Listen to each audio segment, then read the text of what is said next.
उसको स्वप्न में भी, ऐसे व्यक्तियों को स्वप्न में भी यमराज के कभी दर्शन नहीं होंगे। साथ उन्होंने कहा कि जिसके हृदय में प्रेम स्वरूपिणी भक्ति माता निवास करती हैं, उसको स्वप्न में भी, ऐसे व्यक्तियों को स्वप्न में भी यमराज के कभी दर्शन नहीं होंगे।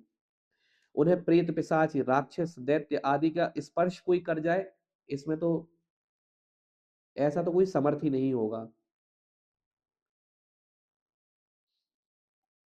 आगे वो कहते हैं कि मनुष्यों का सहस्त्रों जन्मों का पुण्य प्रताप अगर उदय होता है, तब उनमें कहीं भक्ति का अनुराग आता है। Means the people who you see as devotees in this life, they have worked hard in their previous lives.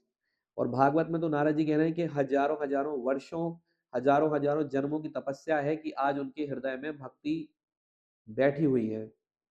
Shri Krishna सामने उपस्थित हो जाते हैं ऐसे व्यक्तियों के जिनके हृदय में भक्ति है।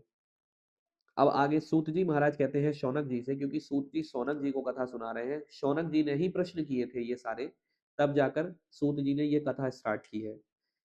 नारद जी ने निर्णय लिया और भक्ति माता ने अपने महात्म्य मीन्स अपनी इंपॉर्टेंस को नारद जी के मुख से सुना। तो जैसे ही उन्होंने, नारद जी ने भक्ति माता को सारी चीजों की याद दिलाई। कई बार हम लोग भी अपनी पावर्स, अपनी स्ट्रेंथ भूल जाते हैं, हमारे टीचर्स हमें हेल्प करते हैं, मम्मी पापा हेल्प करते हैं। वैसे ही भक्ति माता को नारद जी ने जब याद दिलाया कि आपकी ये सारी स्पेशलिटी है, आप इतने करीब हो श्री हरि के, उनके सारे अंग पुष्ट हो गए। भक्ति माता ने कहा कि हे नारद जी, आप बहुत धन्य हैं। अहो नारद धन्योसी, प्रीतस्ते मयि निश्चला, ना कदाचिद मुचामी, चित्ते स्थास्यामि सर्वदा।